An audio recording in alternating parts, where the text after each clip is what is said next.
They thought I was the weakest link in their perfect family portrait. At dinners, my mother-in-law's words sliced through me, coated in sugar for the guests, poisoned with contempt when no one was watching. My husband sat silent, letting the knives fall where they may. I stayed quiet too, hiding behind lowered eyes, letting them believe I was powerless. What they didn't know was that I had already signed a contract, the kind of deal that could rewrite the very stage they were trying to keep me off. And the night they pushed me aside, the spotlight found me anyway.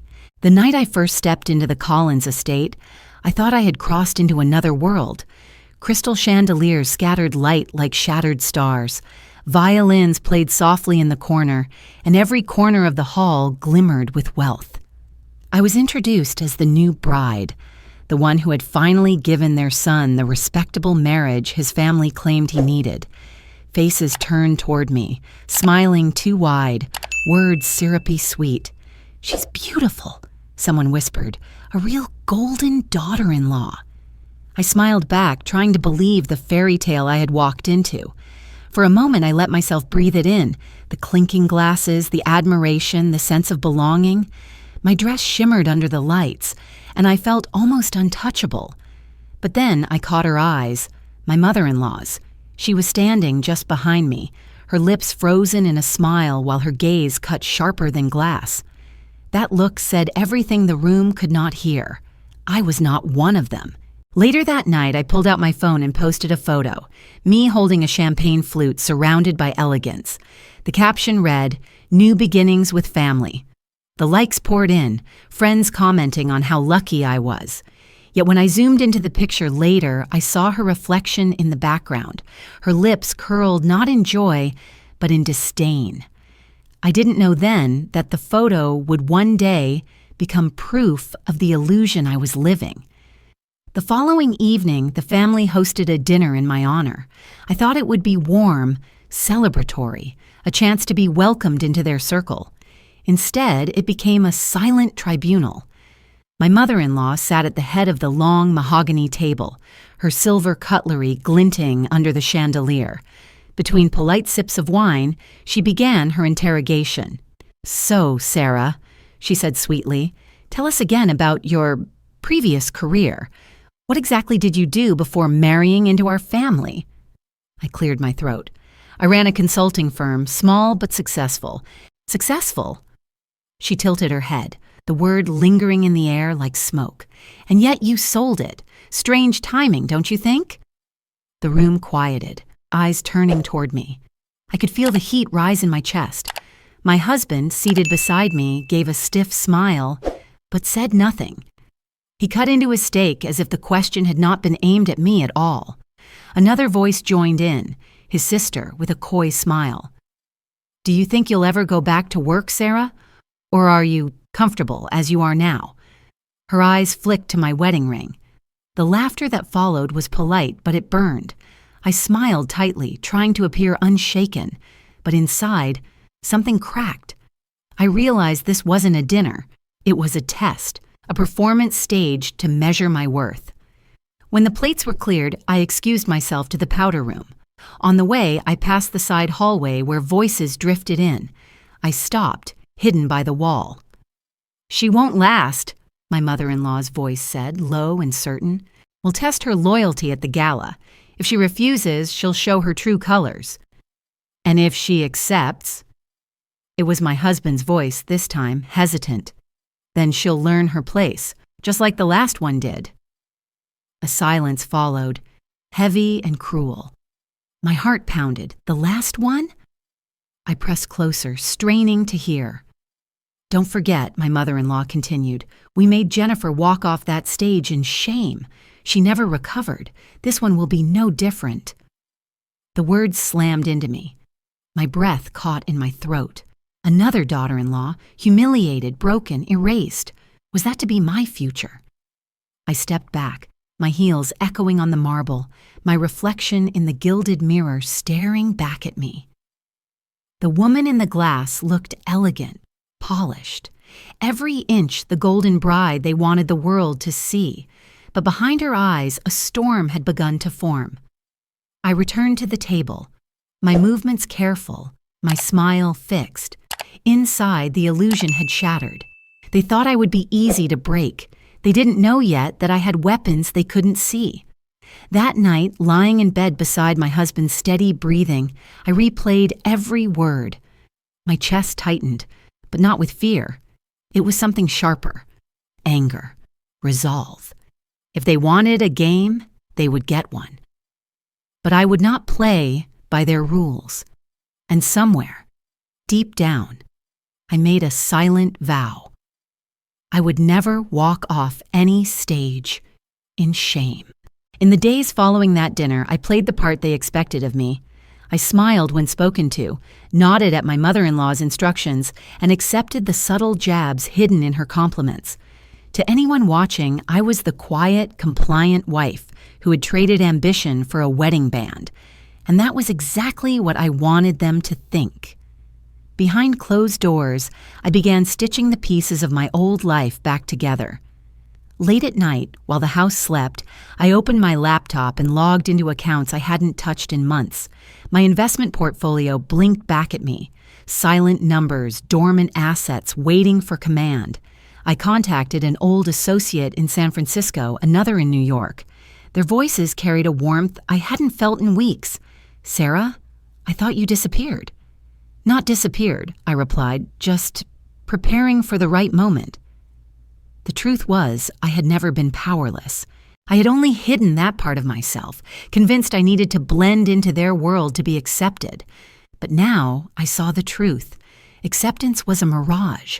Respect had to be taken, not offered. During lunches, my mother-in-law would toss comments like darts. "Sarah, you really don't need to trouble yourself with financial matters. That's not your world anymore." I would smile sweetly, bow my head, and pass the salt. But inside, I was cataloging every slight, every underestimation. One afternoon, I sat at the vanity in our room, staring at my reflection. The woman in the mirror looked obedient, soft, docile. But behind her eyes burned something uncontainable. I whispered to her, "They think they know who you are. Let them." That night, while scrolling through my emails, I froze. A new message had arrived from the event committee.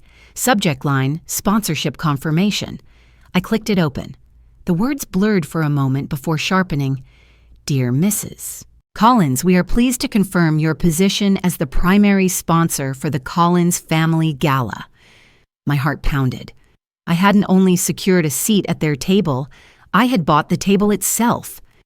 They didn't know yet, but the stage they were planning to strip me from was mine to command. Still, a flicker of doubt lingered. Was I turning into the very thing they accused me of? A woman who wielded money as her weapon? Or was this the only language they understood? The answer came to me the next day in the form of a woman I had never expected to meet again. I was walking through the city when someone called my name. "Sarah?" I turned and saw her. Elena, the former wife of my husband's cousin. The family rarely spoke of her except in bitter tones. She had been erased from their history, as though she'd never existed. We sat down for coffee, and her story unfolded in fragments between sips.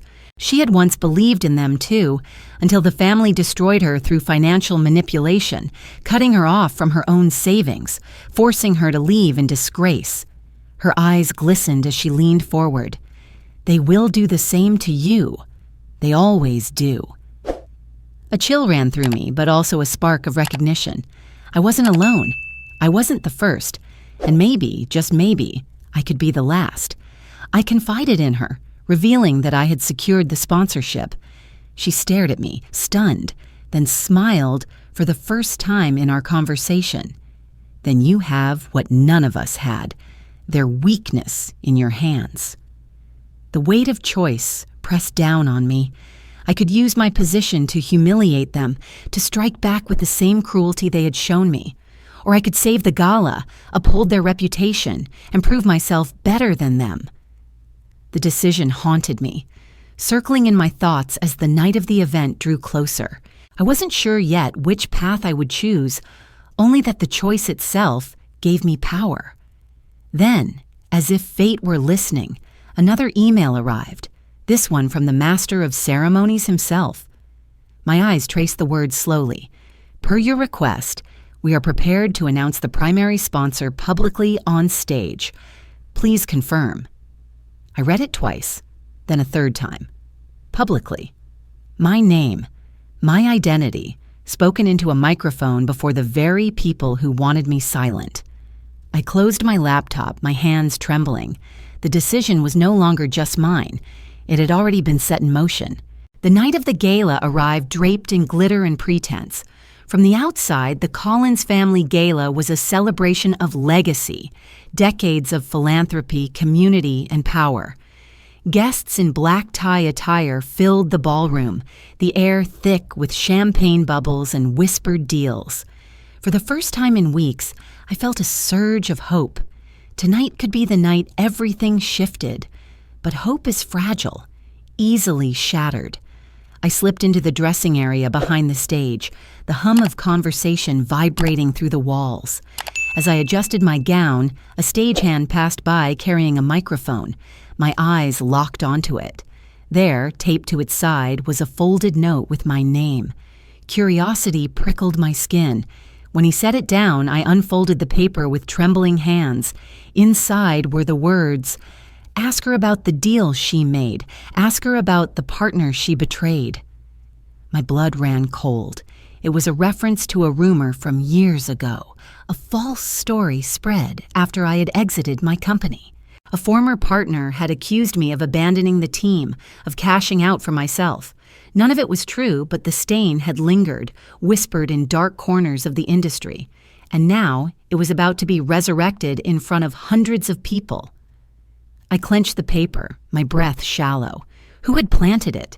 My instincts told me the answer before my mind could catch up.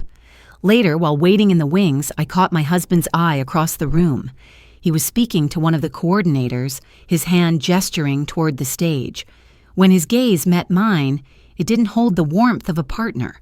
It held warning. He looked away quickly, too quickly. The realization landed like a blade. It was him. He had fed the rumor, set the trap. My husband, the man who had vowed to protect me, was the architect of my humiliation. I pressed my palm against the wall, steadying myself. Around me, the sound of laughter swelled as the crowd grew impatient for the program to begin. Hope slipped through my fingers, replaced by a hollow dread. And then, my phone buzzed in my clutch. A new message glowed across the screen. If you step onto that stage, everyone will know the truth. No name, no number, just the threat. My chest tightened as though a rope had been pulled around my lungs. I looked up at the stage, at the glittering lights waiting to expose me. And for the first time in years, I felt small again. In the wings, I rehearsed scenarios in my mind. Step forward, claim the spotlight, and risk having my reputation shredded before it could even shine. Stay silent, remain in the shadows, and surrender the only chance to be seen for who I truly was. Either way, they won. Either way, I lost. A rustle of silk announced her arrival. My mother-in-law approached, her perfume cloying, her smile polished to perfection. She leaned close, her whisper sharp as glass. "This stage is not for you, Sarah. It never was." Her hand brushed my arm, firm, dismissive, as if to guide me away. For a second, I almost yielded. The weight of their control pressed down on me, threatening to crush the fragile spark inside. But then, I remembered Elena's voice, her warning over coffee. "They will do the same to you. They always do." I straightened, though my heart thundered. The ballroom lights dimmed, and a hush fell over the guests. The MC stepped forward, microphone in hand. His voice boomed, warm and commanding. "Ladies and gentlemen, thank you for joining us tonight to celebrate the Collins legacy. It is with great honor that I announce our primary sponsor." My pulse roared in my ears. The spotlight shifted, cutting through the dark, sweeping toward the wing where I stood. The crowd turned, faces expectant, waiting to see who would emerge. In that instant, suspended between exposure and erasure, I understood. The illusion was over. One way or another, The truth was about to surface. Mrs. Sarah Collins. The words rang out across the ballroom, crisp and deliberate. For a heartbeat, silence reigned, and then the room erupted. Applause thundered against the walls, chairs scraped as guests rose to their feet, and the spotlight swung fully onto me. My body froze, every muscle taut, as if I had been struck by lightning. They weren't clapping for my husband or for his family. They were clapping for me. I stepped forward, the hem of my gown whispering against the carpet. My mother-in-law stood beside the MC, her smile strained, her fingers trembling around the microphone. For the first time since I'd known her, her mask slipped. I saw the panic flicker in her eyes. I reached the stage and extended my hand. Reluctantly, she surrendered the mic, the weight of it shaking between us. For a moment, our eyes locked. Her silent command for me to disappear, mine a quiet defiance that said I never would. Then I turned, facing the crowd. "Good evening," I began, my voice steady despite the pounding in my chest. "It's an honor to stand here, not as a guest, but as someone who believes in this community, in the legacy we are building together." The applause swelled again, filling the air with affirmation. Out of the corner of my eye, I saw phones lifted high, their red recording lights glowing. My words were no longer confined to this room. They were being broadcast, captured, and shared beyond these walls. As I spoke, the weight of the past weeks dissolved, replaced by something fierce, alive. For so long, I had been silent, letting them define me. Tonight, I was rewriting the narrative in real time. By the time I stepped back, the applause had become a standing ovation. I handed the mic back to the MC, my fingers brushing briefly against my mother-in-law's. Her hand was ice cold, her smile brittle. She leaned in, her whisper sharp enough to pierce the noise. "You don't know what you've done." But I did. And so did everyone else watching. The moment didn't end in that ballroom. Within minutes, the clip was online. Guests had streamed it live on Instagram. Others uploaded it to TikTok. By the time I returned to my seat, notifications exploded on my phone. Sarah Collins, the woman who stole the gala. The daughter-in-law who owned the stage. Comments flooded in, strangers cheering, others speculating, all captivated by the drama unfolding in real time. Across the room, my mother-in-law sat rigid, her posture perfect but her eyes hollow. Every whisper, every glance from the guests now carried a trace of pity for her. She had tried to erase me, and instead she had erased herself. By dawn, the video had gone viral.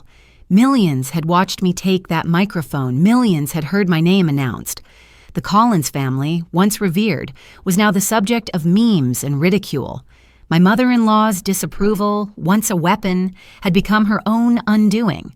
And yet, as I scrolled through the flood of praise and laughter at her expense, a strange emptiness settled inside me. I had won, undeniably, publicly. But victory felt heavier than I expected. In those viral clips, I saw not just my triumph, but the wreckage it left behind. Elena called me that afternoon. "You did it," she said, her voice tinged with awe. "You turned their weapon into your crown." I wanted to believe her, but even as she spoke, my eyes drifted to my husband across the room. He sat hunched over his phone, face grim, jaw clenched. He hadn't applauded. He hadn't smiled. And something told me his silence wasn't surrender. It was preparation. Later that evening, another message appeared on my screen.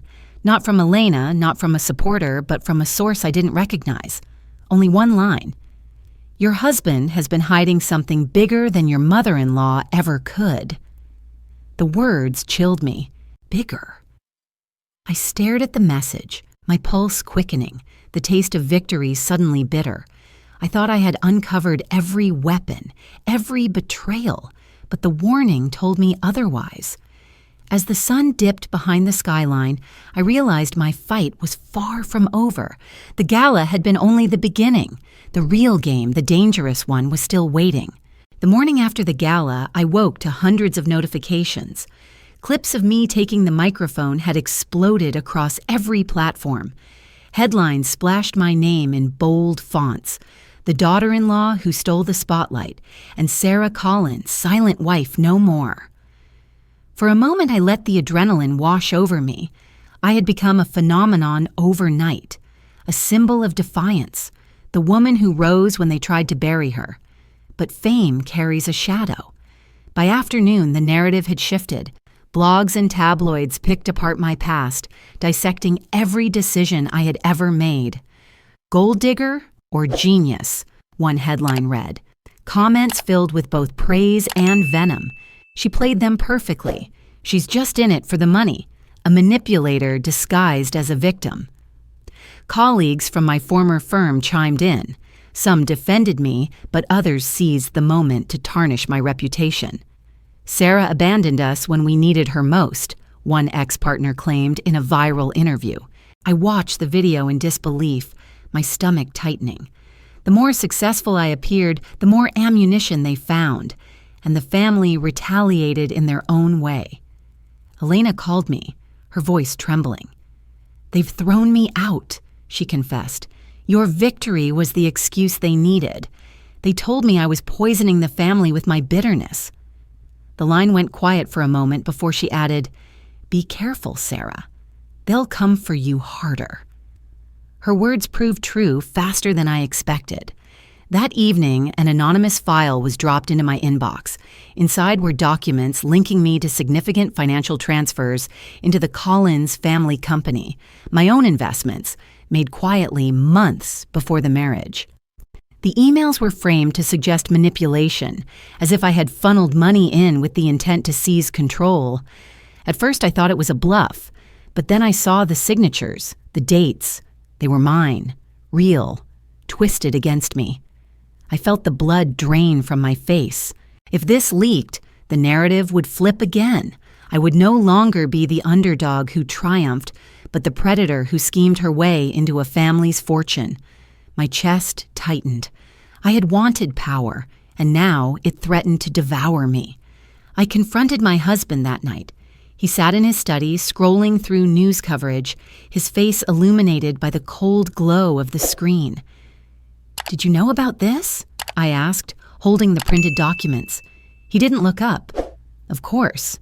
We knew everything. We? My voice broke on the word. He finally met my eyes, and for the first time, I saw him clearly. Not as the man I had married, but as an accomplice in a game I had never consented to play. "You were useful, Sarah. You brought money, credibility. But don't mistake that for love. You were a tool." The words sliced through me. My throat tightened, tears burning at the corners of my eyes. I had suspected betrayal, but hearing it confirmed shattered the last fragile piece of faith I had held. I sank into a chair, my hands trembling. So this was all a lie? He leaned back, folding his arms. It was survival. Our family was drowning. My father orchestrated everything. The marriage, the sponsorship, even the spotlight you thought you stole. Do you think we ever would have let you in without a reason? The room spun. My mind clung to his words. My father orchestrated everything. Later, I found the courage to seek out my father-in-law. He was waiting, as though expecting me. His study was lined with books, leather-bound and untouched, a set piece for power. He gestured for me to sit, his calm demeanor more unsettling than rage. "You married into this family, Sarah," he said, his voice measured. "But you didn't understand the cost. We are in debt, millions. Your presence, your investments, they bought us time, but now the clock is running out." My breath caught. "So you used me." He smiled faintly. "I chose you. There's a difference." I shook my head, disbelief crashing over me. "You planned everything. Even him." I pointed toward the hall where my husband's footsteps echoed. "He obeys me," his father said simply. "As you will. Unless you'd prefer to watch this family collapse in ruins, you could walk away, but then the scandal will destroy you too. You think the world loves you now? Wait until they see you as the woman who bankrupted the Collins name." Tears spilled hot down my cheeks, but he pressed on, relentless. "You will sign a financial agreement, Sarah. You will guarantee our survival. It is the price of the power you claim."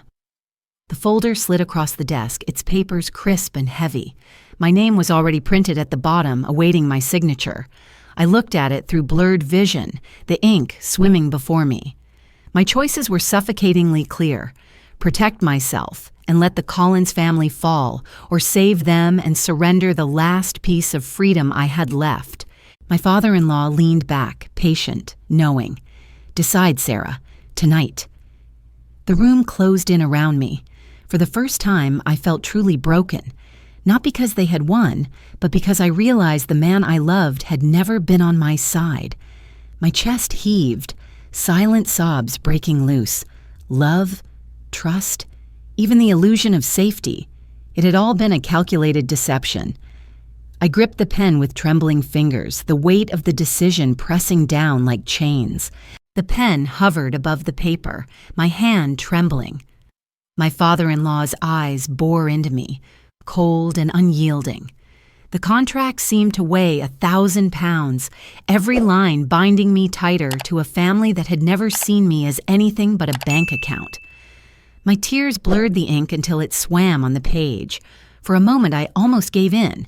Signing would silence the storm, at least for a while. But then, in the stillness, I heard my own voice whisper back, "They will do the same to you. They always do." The whisper became a roar in my mind. With a sudden surge of clarity, I set the pen down, not on the paper, but on the desk. "No," I said, my voice low but firm. "I won't save you, not this way." His expression flickered, a crack in the facade of control. My husband stepped into the room, his face pale, his voice sharp. "Sarah, don't be foolish. If you walk away, we're finished." "Then be finished," I answered. My hand slid the contract back across the desk. "I won't be your lifeline anymore." The silence that followed was suffocating. My father-in-law's jaw tightened, my husband's face twisted with fury. But I didn't wait for their protests. I pulled the ring from my finger, the diamond catching one last glint of light. Without ceremony, I placed it on the desk beside the unsigned contract. "I came into this house believing I was family," I said, standing tall. "But family doesn't use you. Family doesn't destroy you. I'm done pretending." Then I turned, my gown brushing the polished floor as I walked out. For the first time since I married into the Collins name, my steps felt entirely my own. Outside, the night air hit me like a baptism, cold, sharp, cleansing. Reporters swarmed the gates, cameras flashing. Questions erupted like gunfire. One voice cut through. "Mrs. Collins, do you regret it? Do you regret leaving them?" I paused, every lens locked on me, the world waiting. Slowly, I lifted my chin. "The only thing I regret," I said, "is not leaving sooner." The words spread like wildfire. By morning, they were quoted across headlines, replayed on every news station, shared endlessly on social media. I had not just walked away, I had declared my freedom. But walking away didn't mean abandoning everyone. I knew the Collins Company was more than its ruthless leaders. Hundreds of employees had built their lives on its foundation. They didn't deserve to suffer for sins they hadn't committed. So I made a choice. Quietly, without fanfare, I stepped in. Not to rescue the family name, but to safeguard the people trapped beneath it. I transferred funds into a holding account, structured not to enrich the Collins patriarch, but to guarantee salaries, to keep the doors open for the staff who had given their sweat and years. It was my last act of mercy toward a name that had only brought me pain. And then I started something new. I launched a foundation dedicated to women who had been silenced, manipulated, and erased by families that saw them as tools rather than people. The stories poured in, women from every background, every corner of the country, each one echoing pieces of my own. Podcasts invited me to speak. TikTok creators stitched my viral clips with their own confessions. Newspapers called me the runaway wife who rewrote the rules. But more important than the headlines were the messages I received from strangers.